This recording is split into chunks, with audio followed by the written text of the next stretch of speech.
특히 또 송이님 엄청 팬이어가지고 그 덕분에 대학도 가겠다는 마음가짐으로 해서. 안녕하세요. 스튜디오샤 송이입니다. 자, 오늘은 정말 특별한 손님들을 모셔봤는데요. 2020년 코로나 입시를 마치고 서울대학교 경영학과에 각각 정시, 수시로 입학한 2학번 새내기분들을 모셔봤습니다. 안녕하세요. 전국단위 자사고에 내신 2.7로 졸업했고 경영학과에 수시로 입학하게 된 김주성입니다. 안녕하세요. 저는 재수를 했고요. 수능 5개 틀리고 입학한 박경대라고 합니다. 저희가 이제 코로나 입시에 대해 궁금해하실 만한 점들을 커뮤니티로 받아봤는데요. 그럼 한번 가보실까요?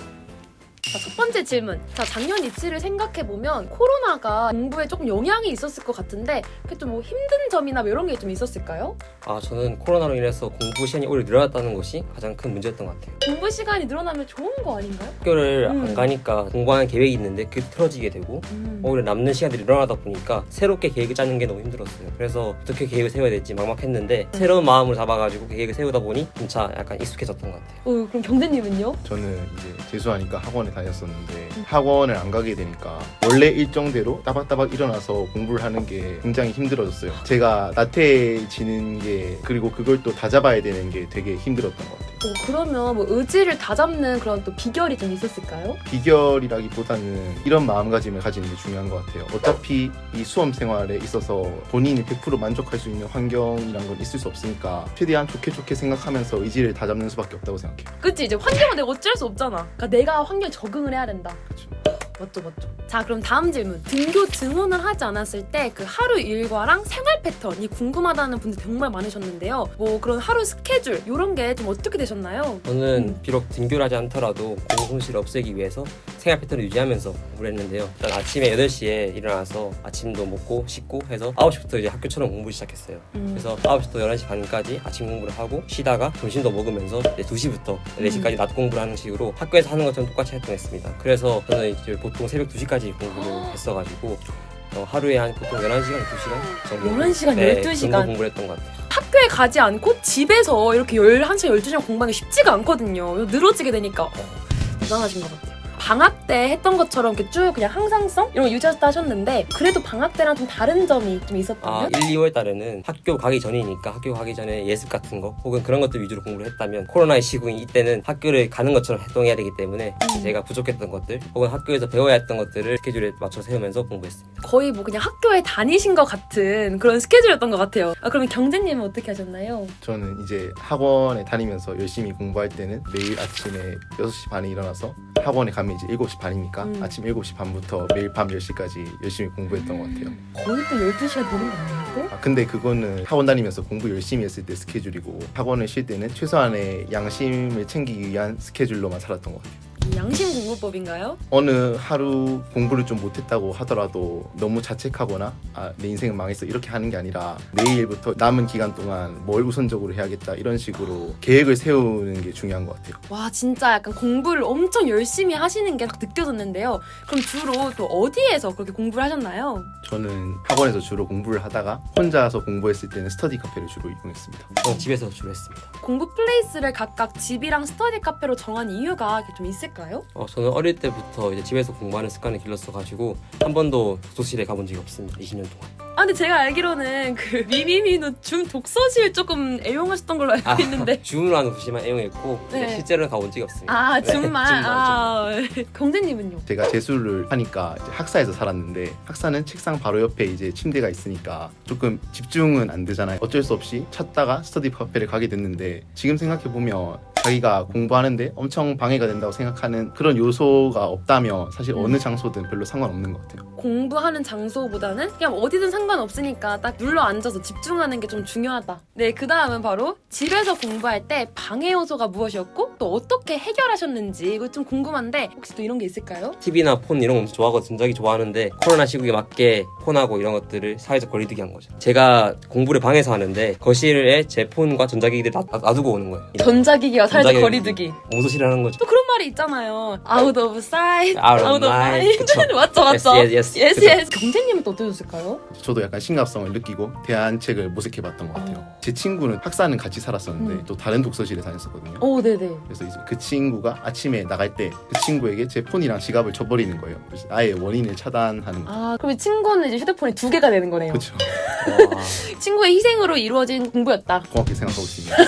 자, 다음 질문. 만약에 계획을 조금 미루게 된다면 뭐 이럴 때 좀 어떻게 하셨는지가 되게 궁금할 것 같아요. 현역 때 느낀 게 있었는데 엄청 할 일이 너무 많은데 이게 계속 쌓아만 두고 있으니까 오히려 스트레스 받고 못하는 그런 게 있잖아요. 집착을 하잖아요. 오히려 안 좋겠다라는 생각이 들어서 과목별로 중요하다고 생각되는 순서대로 이제 나열을 냈어요. 1순위로는 뭐 EBS를 풀어야겠다. 아니면 뭐 2순위로는 뭐 실무를 풀어야겠다. 우선순위를 딱 뒀구나. 네, 주마다 규칙적인 생활을 하려고 노력했었는데 예를 들어서 월요일 아침 7시 반부터 뭐 12시까지는 뭐 국어를 하겠다. 그리고 또 그 뒤 12시부터 3시까지는 또 수학을 하겠다. 이런 식으로 계획을 세워두면 그 시간에 우선순위에 맞게 맞는 그런 컨텐츠를 공부를 했어요. 저도 이렇게 게을러질 때가 많았거든요. 나태해지거나 그런 걸 때 스튜디오 샤나, 영어TV나 아니면 미미누 그런 채널을 보면서 독서실 한번 네, 갔다 그런 거 오시고. 보면 나태함을 어떻게든 없애보려고 노력했죠. 특히 또 송이님 엄청 팬이어가지고 그 덕분에 대학도 가겠다는 마음가짐으로 해서 했습니다. 감동이네요. 성덕이거든요.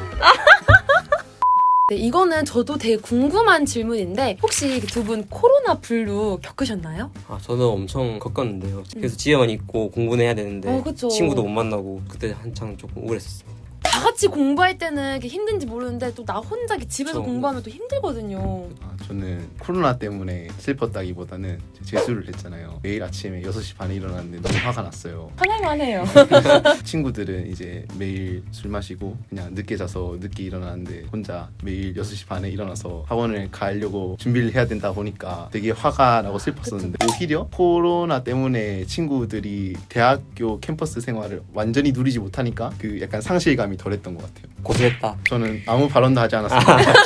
코로나 블루든 재수 블루든 이렇게 약간 무기력의 순간이 조금 있었던 것 같은데 그러면 이런 거를 헤쳐나갈 수 있었던 그런 좀 비결이 있으셨을까요? 뭐 동기부여라든가. 저는 제가 가고 싶어하는 대학교 혹은 그런 새내기 라이프를 떠올리면서 저만의 활력소 즉 비타민 찾기 위해서 노력했습니다. 보통 이렇게 동기부여를 할 때는 이제 잘 됐을 때 오는 긍정적인 측면들을 많이 생각하잖아요. 근데 저는 수능을 못 쳤을 때 일어날 수 있는 부정적인 상황들을 최대한 많이 생각했어요. 그 약간 충격요법. 그쵸. 현역 때 한번 실패했던 경험이 있으니까 오히려 이렇게 좀 안 좋게 생각하는 게 도움이 많이 됐던 것 같아요. 네, 근데 여러분 우리 둘 다 경영학과 새내기신데 우리가 경영학과 이야기를 너무 안 한 것 같아요. 혹시 뭐 경영학과를 좀 희망하게 된 그런 계기가 조금 있을까요? 한창 고등학교 입학하기 전에 진로에 대한 고민을 하다가 우연히 어떤 뉴스 기사를 봤어요. 네. 어떤 한국의 CEO가 우리나라를 빛냈다. 아, 이거 보고 나도 한번 CEO가 돼봐가지고 우리나라 한번 빛내봐야겠다. 고등학교에 입학할 때부터 이미 그 마음을 가진 채로 공부했습니다. 경제님은 또 이제 이름이 경제신데 또 이제 경영학과에 오시잖아요.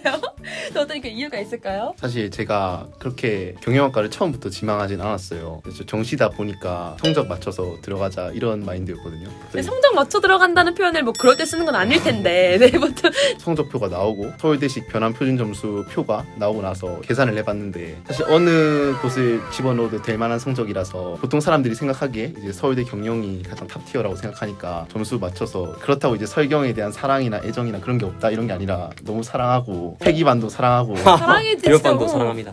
네. 저는 자전 여우비반이고요.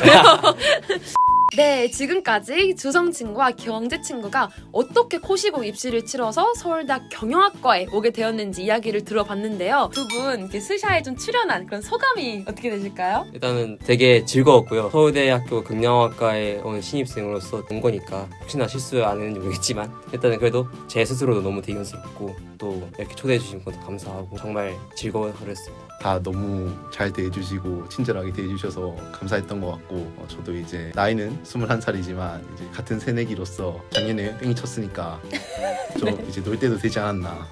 열심히 놀 계획입니다. 새내기면 누릴 거 다 누려. 뭐 이런 느낌이죠. 하고 싶은 거 다 해. 이렇게 오늘 이야기를 듣다 보니까 이제 말만 들어봐도 코로나 시국에 이렇게 공부한다는 게 얼마나 그 자기 절제가 필요하고 좀 힘든 일인지가 딱 느껴졌던 것 같아요. 사실 지금도 지금 코로나가 계속되고 있는 상황인데 이렇게 혼자서 공부하느라 이렇게 고생하고 있을 친구들이 오늘 영상을 보고 많은 도움과 응원과 힘이 되었으면 좋겠습니다. 자, 그럼 오늘 영상도 도움이 되셨다면 구독과 좋아요. 부탁해. 안녕. 도움이 되셨다면 구독과 좋아. 구독하고 좋아요나 하시려고 하는